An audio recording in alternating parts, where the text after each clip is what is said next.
Hello guys, and hello mga ka-strong. For today's video is gagawa ako ng unan guys. Ito yung aking ginagamit na cloth.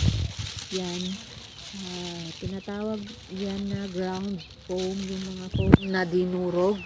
Yan yung aking ginagamit sa paggawa ng unan guys. Ayan, sobrang dami. And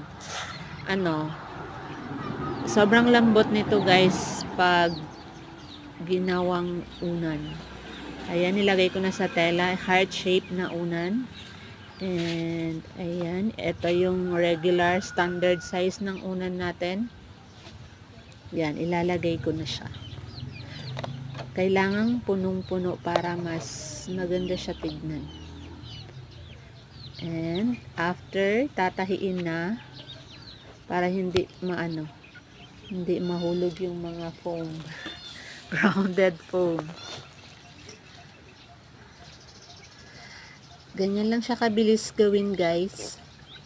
After tahi, nung maliit na butas, then unan na siya guys. Pwede mo nang gamitin.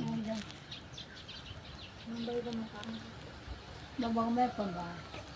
Para may katulad gusto silgan.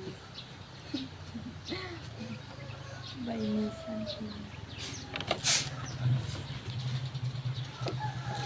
Ayan guys, finish na. Unan na siya. Ayan, super lambot yun guys and super gaan lang. Thank you for watching guys. Bye bye.